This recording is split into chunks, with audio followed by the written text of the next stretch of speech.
What I want to say regarding the 7DT strategy first is that this is a really good strategy to be able to learn mechanics, to speed up the mechanics, right? So putting on a trade, reading the trade, adjusting the trade, and then taking off. With the 7DT strategy, you're going to have to figure out how to put the trade on the best way. Do you put it on skewed bullish or skewed bearish or completely neutral by deltas or points from at the money? And once you have it on, do you understand what's happening with the trade besides just being up and down?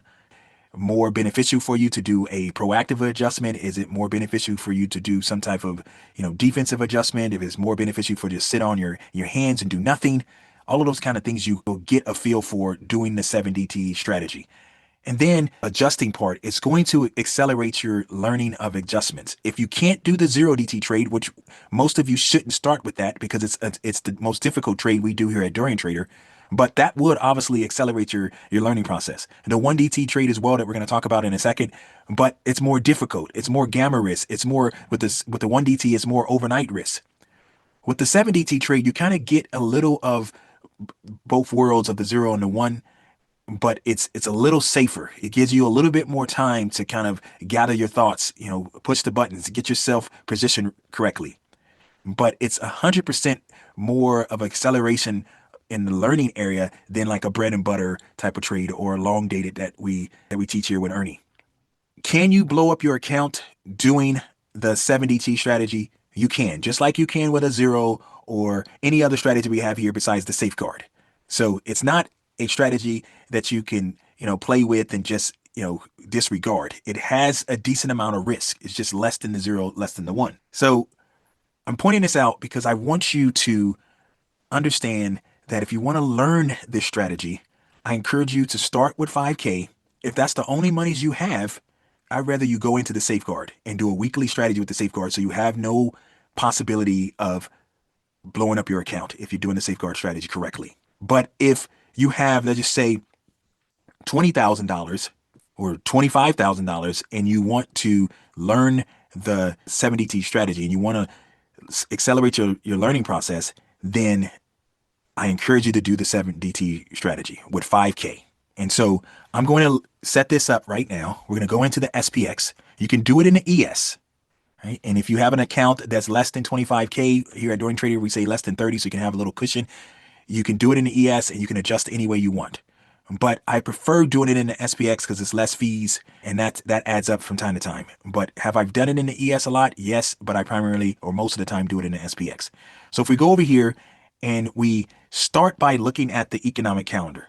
So if we go to our Discord and we go into the 7DT channel and then we click on this pin up here at the top, it's going to give us the 7DT channel here.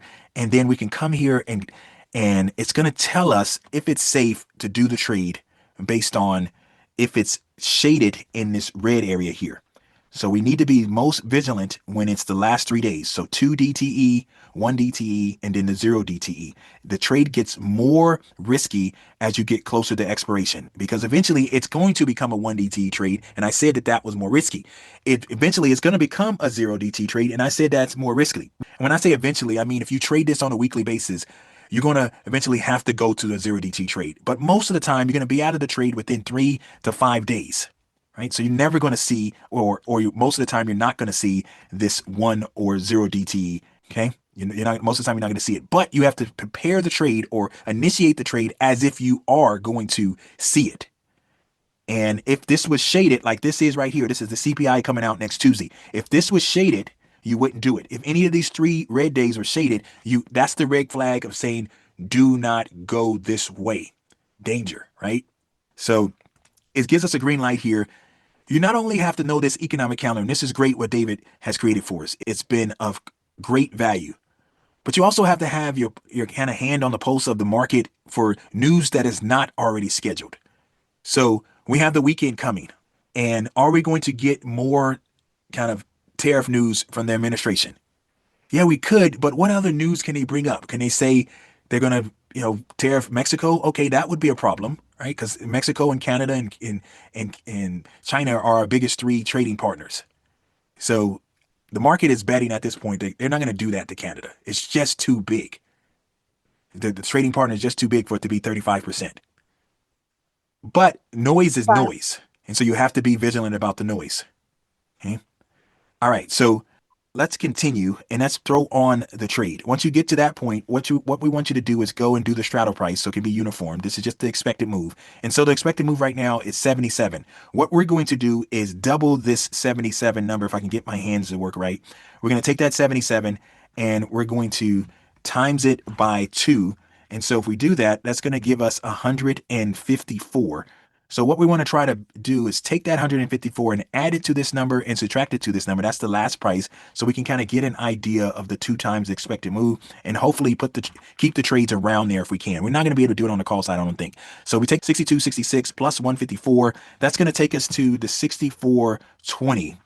So if I go to the 64.20, that's really far up at a 3 delta. I know that's not going to be the case, but let's just set it up at this point. We're going to do a 10-point wide spread when we're doing the 7 DTE trade. And then I'm going to go all the way over here and take that 62.66 and minus 154. That's going to, on the put side, is going to take us to about the 61.10. So if we go to the 61.10, that's going to be a 10 delta. So if we can move off of that, we will. So you can see we're getting $90. We have a rule that we want to collect at least $100 after fees and commissions for this trade. You can see that it's only getting $95. So the put side is a 10. So I'm not going to move that up because we have a limit. We're not going to start the trade higher than a 10 delta on either side. So we're at a 3 delta on the call side. I don't think we're going that high. I am willing to go pretty high on this call side over the next week or so. So I'm going to go over to the 7 delta here, and that's going to give me 140. That's nice, right? And so since I'm getting 140, I can get a little bit more vigilant about the put side, even though we're already two standard deviations away, two expected moves away. I'm going to move the put side a little bit just to see if I can get a little bit further away, just to be as vigilant as I can possibly be. So this is what I'm going to do. I'm going to do 3 contracts and we're going to get filled at least 120. Or excuse me, 115. We're going to try 120 first. I'm going to switch it to the 7DT account here, and I'm going to send this, and we're going to see if we can get filled. I'm going to count to 5 and I'm going to drop the price to 115. You might want to hold. It could change within the next 5 minutes. It could change within the next 15 minutes, or you could get better or you can get a lot worse. So I'm going to say 1,000, 2 1,000, 3 1,000, 4 1,000, 5 1,000. It did not work. I'm gonna hit replace and see what it's looking like. It's possibly it can get filled at the 120, but it's not gonna do it. So I'm gonna go to 115. We're gonna get filled right away. And that is the trade. We did 3 contracts and we got filled. And now we're going to put our alerts and we're going to put our good to cancel. And then it's the waiting game until when we're reading the portfolio, we're reading the trade, and until we determine that's it. We need to make some type of adjustment, proactive adjustment, defense adjustment, and we're just gonna sit until we get our profit, or we're gonna have to make some type of adjustment. That's how we do this 7DT trade. It's obviously a lot more nuances to it, so we encourage you to get the 7DT course, go over it, study it, and study it, and study it, study it until you can darn near teach it. If not, teach it, and then start it small. Do it with 1 contract and using 5K because that's how we allocate to this trade. I didn't talk about that here, but you'll learn that process in the 7DT course.